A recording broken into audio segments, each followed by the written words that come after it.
बहुत अच्छा लग रहा है seriously. Thank you so much all of you. And दोस्तों, मेरा नाम रुचिका।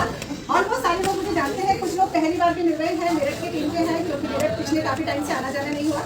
थोड़ा सा अपनी इंट्रोडक्शन के साथ इस मीटिंग को स्टार्ट करना चाहूँगी, फिर आपको बताऊँगी कि मैंने इस मोदी के बिजनेस को क्यों किया और क्यों आपको करना चाहिए, दैट मीन्स नीड क्या है।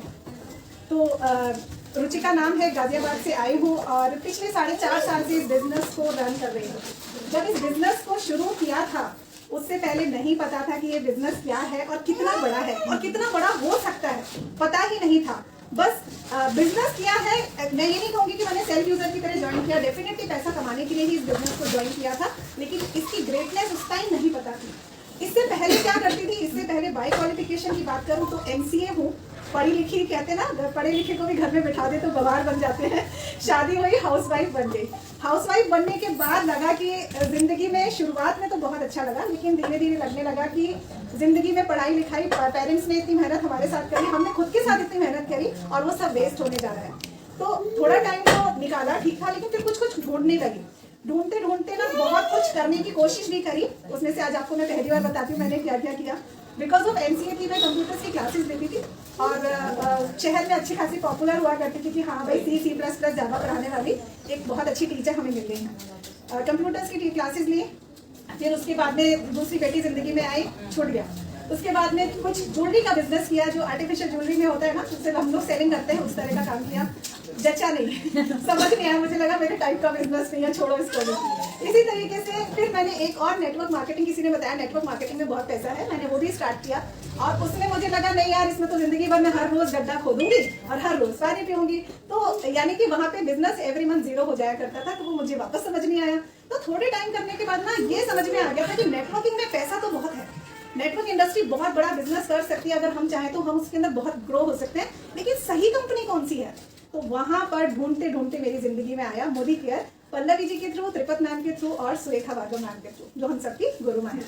उन्होंने मुझे उनसे मिलवाया, उन्होंने मुझे सिर्फ 2 या 3 चंद लाइनें उन्होंने मुझसे पूछी, बताती हूँ क्या थी वो। उन्होंने पूछा बेटा सपने हैं, तो आई सेड यस, क्योंकि डेफिनेटली हमारी आंखों में बहुत बड़े बड़े सपने थे। तो मैंने कहा हाँ सपने हैं। उन्होंने मुझसे पूछा क्या सपना है, मैंने उनके साथ वो सपना शेयर किया और वो आप लोगों के साथ भी शेयर करती हूँ। मैंने उनको कहा मैम बस जिंदगी से इतना चाहती हूँ कि रिटायरमेंट तक तो कोई परेशानी है नहीं, 3 BHK मेरा घर है, 2 बच्चे हैं, फैमिली अच्छी खासी चल रही है, कार है, कोई मतलब कमी किसी चीज़ की नहीं है, बस जिंदगी में एक ही कमी है कि हस्बैंड की जॉब प्राइवेट है। तो मैं चाहती हूँ रिटायरमेंट तक तो वो कमा के खिला दे और रिटायरमेंट के बाद वो लैविश लाइफ देने की जिम्मेदारी मेरी हो। तो उन्होंने एक ही लाइन कही,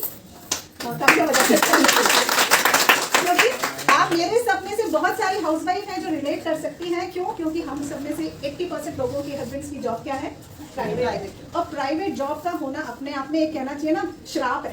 क्यों? क्योंकि रिटायरमेंट तो हो गया 60 साल में, 58 साल में, उस टाइम तक ऐसा थोड़ी है कि हम काम करने लायक नहीं रहते, अब क्या करोगे। तो वहां पर जब जिंदगी आधी से ज्यादा खत्म हो चुकी है और आप रिटायर हो चुके हो, तब आपके पास कुछ करने की हिम्मत नहीं बचती है। तो वहां पर मुझे उसी दिन की चिंता बहुत टाइम से पहले से थी, तो अपने हस्बैंड को कमिट किया कि मुझे मोदी केयर करने दो, रिटायरमेंट तक आप कमा के खिला दो, उसके बाद की मेरी जिम्मेदारी, वही लैविश लाइफ दूंगी आपको जो आपने मुझे सारी जिंदगी दी है। तो स्टार्ट किया मोदी केयर को। स्टार्टिंग के 6 महीने के अंदर अंदर मैंने डायरेक्टर क्वालिफाई किया और उस समय जो डायरेक्टर क्वालिफाई होता था ना फ्रेंड्स, 22% भी होता था, 6000 PV करने पड़ते थे और आज की डेट में कितने पे होता है, मात्र 4000। कंपनी हमारे लिए बिजनेस प्लान को बहुत ईजी करती जा रही है। तो 6000 PV पे मैंने डायरेक्टर लेवल किया, दुबई क्वालिफाई किया। दुबई घूमने जा रही थी तो आंखों से आंसू बह रहे थे। क्यों बह रहे थे, रीजन बताती हूँ। हाउसवाइफ थी और लग रहा था कि पता नहीं कैसे जाऊंगी, बच्चों को छोड़ के, पति को छोड़ के कैसे जाऊंगी, ऐसा लग रहा था संसार पीछे छूटा जा रहा है। और पीछे मुड़ मुड़ के ऐसे देखती थी, फिल्मों में नहीं दिखाते, मतलब सच में अंदर से ऐसे वो एक्टिंग की थी, वो खुद को लग रहा था जैसे मैं जा रही हूँ।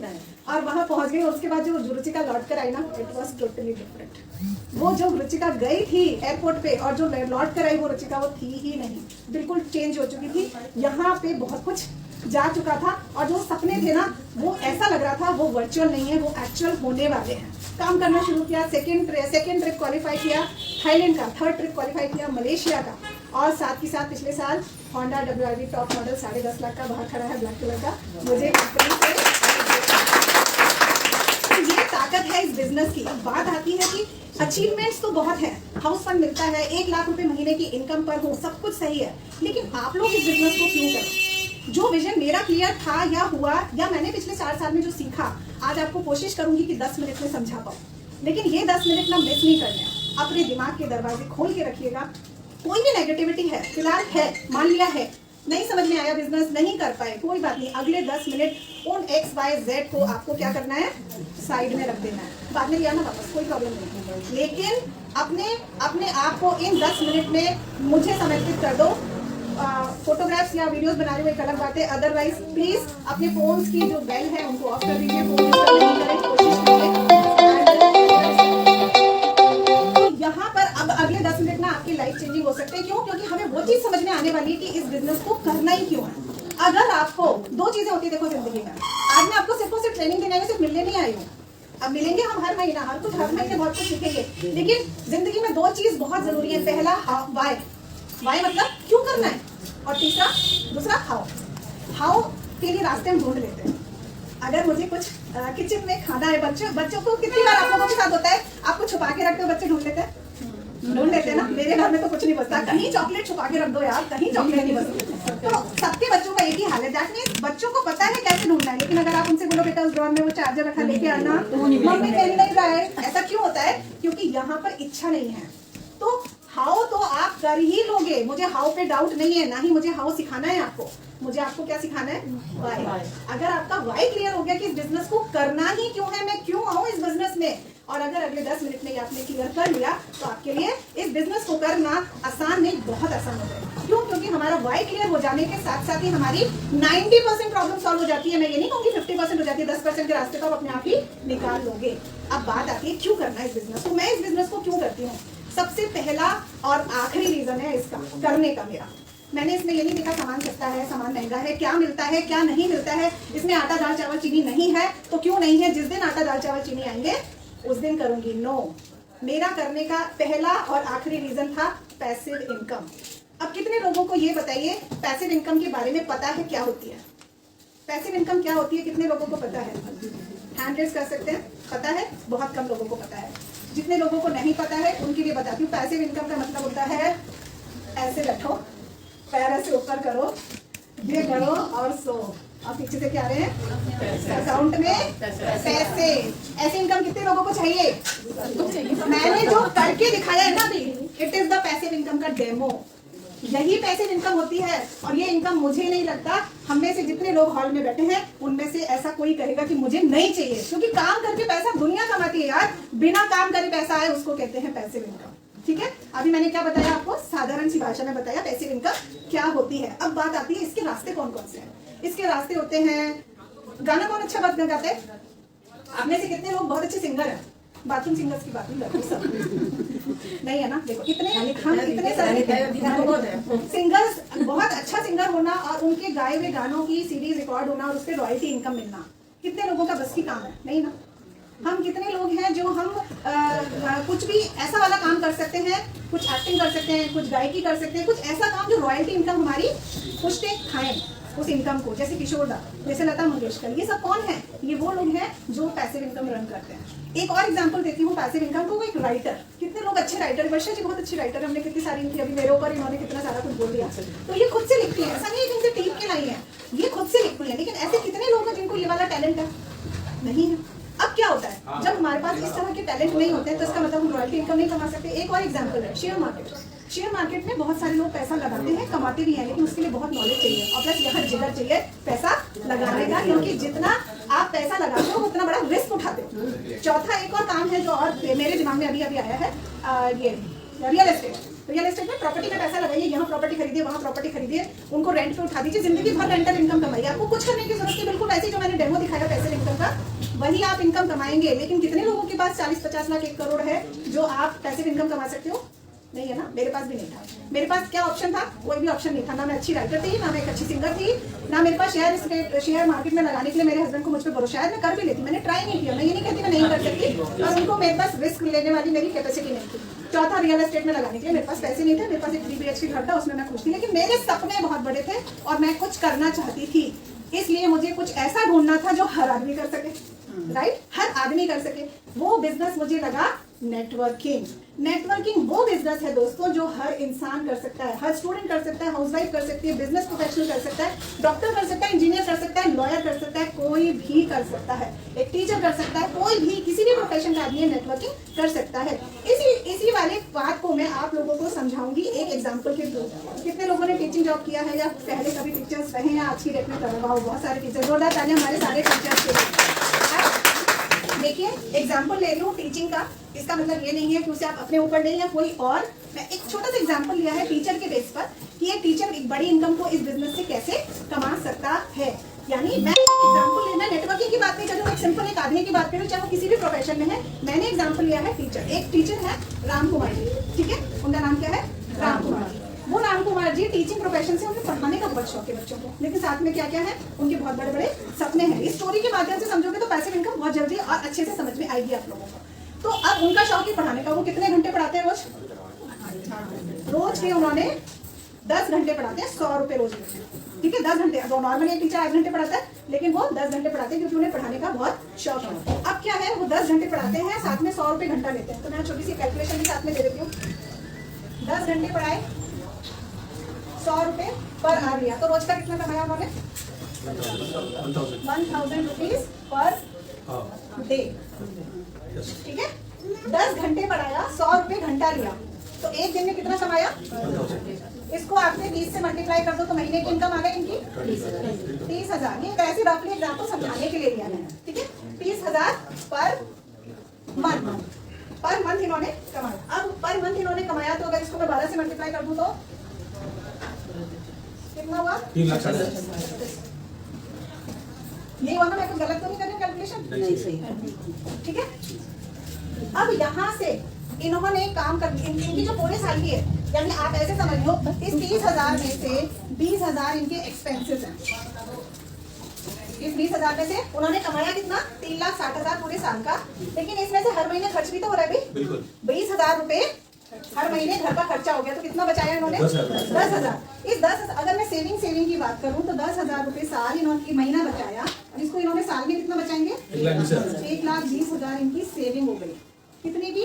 Per year. एक साल में ये बंदा 1,20,000 बचाता है। इसमें से 20,000 हारी बीमारी, कोई गिफ्ट, किसी की शादी है, कुछ है घर में, कुछ भी आप करना चाहते हो, मैंने और माइनस कर दिया, यानी कि मैंने कितना बचाया?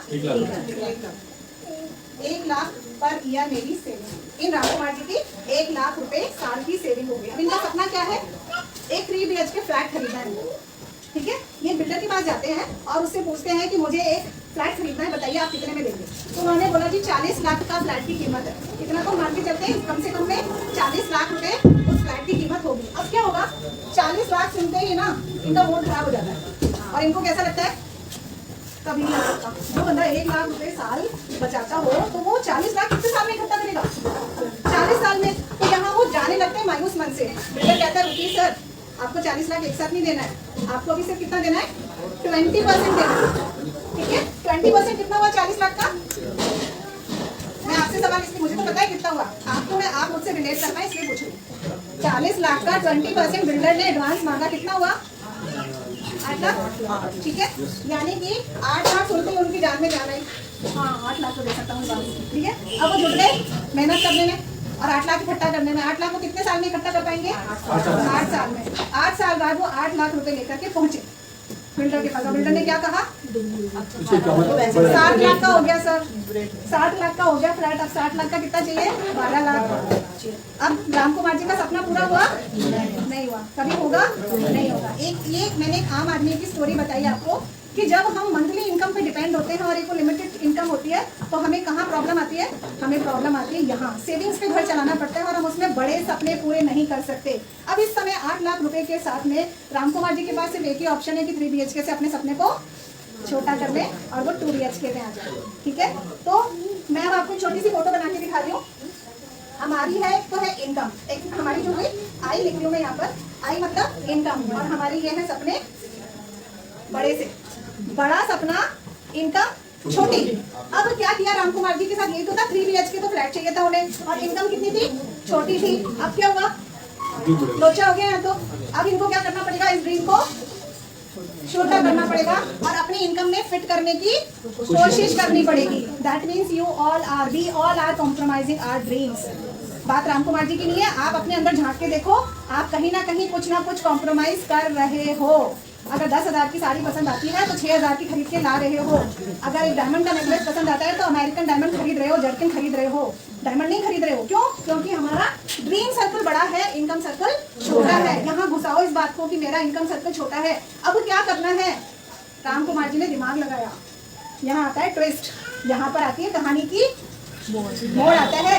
अब राम कुमार जी ने सोचा मैं अपना ड्रीम छोटा क्यों करूं, मुझे अपने इनकम को बड़ा कर लेना है और ड्रीम को वही रखना है। यानी कि जब हम अपने विजन को क्लियर कर लेते हैं, जब हम ये सोच लेते हैं कि मेरे ड्रीम से मेरी इनकम बड़ी होगी, तो वही ड्रीम छोटा हो जाता है। ठीक है, हो जानी चाहिए इस बात पे जोरदार तालियां। पहले ये बताओ ये चीज कितने लोगों को समझ में आई कि ड्रीम को छोटा नहीं करना है, किसको बड़ा करना है? इनकम को बड़ा करना है। मेरे बेटे ने मुझसे 20,000 का गेम मांगा था, इस पे वीडियो गेम मांगा था 20,000-25,000 का था। एंड व्हाट आई सेड, बेटा जितनी चादर है उतने पैर पसारो, क्योंकि नानी दादी मम्मी से यही सुनते आए थे भाई, खुद भी यही सुना था, खुद भी पापा के घर पे यही सुन के बेटी बड़ी हुई थी और पति के घर आके भी यही सुना था कि भैया जितनी इनकम है उसी में काम चलाना है आपको, आप उससे ज्यादा नहीं सोच सकते। तो बेटे को भी यही कहती है क्योंकि बचपन से यही सुनती आई थी। आपको पता है मेरे छोटे से बेटे ने कितना क्या जवाब दिया? सिर्फ वो 11 साल का था उस टाइम, और उसने मुझसे बोला चादर मत बड़ी करना, हमेशा पैर ही सिकोड़ने की देखे ना। हाँ तो छोटा, यहाँ बहुत जोर की लगी थी मुझे, बहुत जोर की लगी थी। उसने क्या कहा?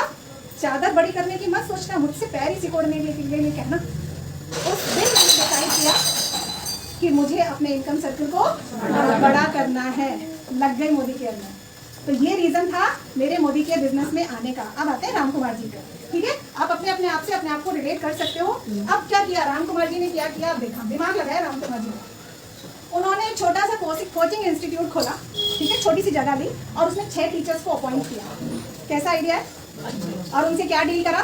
आधा तुम्हारा आधा मेरा, जितना मैं कमाता हूँ उतना ही आप कमाओगे, लेकिन उसमें से आधा तुम्हारा आधा मेरा, क्योंकि जगह मेरी है, बच्चे मैं लाके दूंगा, पढ़ाओगे। तो अब यहाँ पर देखो, यहाँ पे कैसे ग्राफ चेंज होता है। वो भी 30,000 कमा रहे थे और राम कुमार जी भी 30,000 कमा रहे थे। यानी मैं यहाँ पर 30,000 की इनकम राम कुमार जी की लिख देती हूँ। और 1 2 3 4 5 6, एक टीचर, 2 3 4 5 और 6। ठीक है, ये 6 लोग जो हैं, ये 6 टीचर्स इन्होंने अपॉइंट किए और ये सब कितना कितना कमाते हैं? 30,000। सभी उतनी मेहनत करते हैं और 30,000 पर हेड कमाते हैं। कितनी होगी टोटल इनकम इन 6 से? 1,80,000। 1,80,000 में से राम कुमार जी के पास कितना ट्रांसफर हुआ? 90,000। ठीक है ना, 90,000 इन्होंने रखा और प्लस इनकी इनकम में कितना हो गया? 90,000 प्लस हो गया। वही दिन, वही घंटे, वही सब कुछ, लेकिन 90,000 प्लस हो गया। इसमें से 20,000 उनका खर्चा था, 10,000 इनकी सेविंग थी, तो टोटल कितनी सेविंग हो गई? 1 लाख रुपए महीना। पहले कितना था? 1 लाख रुपए साल था। सिर्फ यहाँ दिमाग लगाया, लोगों से काम करवाया और आगे इनकम पे अपना सपना पूरा करने की ठान ली। अब बताओ 1 लाख रुपए महीना जो बंदा सेव करता है वो कितने महीने में 8 लाख इकट्ठा कर लेगा? 8 महीने में। 8 महीने में किसी भी फ्लैट की कीमत 40 लाख से 60 लाख हो जाएगी? नहीं होगी। सपना पूरा हुआ राम कुमार जी का। तो राम कुमार जी के लिए इस छोटे से एग्जाम्पल से मैंने ये समझाया है, वही इंसान उतनी ही मेहनत में 10 गुना कमा सकता है, बस दिमाग यहाँ लगाए। तो हम आपसे क्या करने को कह रहे हैं? मोदी केयर में यही करने को कह रहे हैं। हमने आपसे कहा आपको काम करो ही करो, आपको सामान खरीदो ही खरीदो। आपने क्या करना है? 6 लोगों ने ढूंढना है जो खुद का सामान मोदी केयर से खरीदे। बहुत मुश्किल काम है, यहाँ पे मुश्किल होती है। प्रॉब्लम कहाँ है? यहाँ है। विजन क्लियर नहीं है, माइंडसेट नहीं है, समझ नहीं आता इस बिजनेस को क्यों करना है। अरे भाई इसलिए करना है। ये स्टोरी ना जिंदगी भर नहीं भूलोगे आज के बाद। जब जब पैसिव इनकम का नाम आएगा ना, ये पैसिव इनकम है। ये 6 टीचर जिंदगी भर पढ़ाएंगे, जिंदगी भर कमाएंगे और यहाँ पर आएंगे। अब अगर इन 6 की बात समझ में आ गई, अगर इन 6 के बाद समझ में आ गई कि राम कुमार जी की तो 1 लाख आ रही है, हमारी को कुछ नहीं आ रही, ये क्या करेंगे? इनको भी तो 1 लाख कमाना है, इनको भी तो 3 BHK चाहिए। ये यहाँ से 6 लोग जोड़ेंगे। अब क्या होगा? राम कुमार जी की इनकम 1 लाख से क्या हो जाएगी? 2 लाख। इधर इससे भी कर लिया तो 4 लाख। राम कुमार जी की इनकम हो जाएगी 3 लाख। तो हमारी पल्लवी मैम क्या कमाती है? 3 लाख। कैसे कमाती है? आया समझ में? मैं 1 लाख कमाती हूँ, कैसे कमाती हूँ? ऐसे ही कमाती हूँ। तो बस जो मैंने किया वो किससे करना है? आप लोगों ने करना है, ठीक है।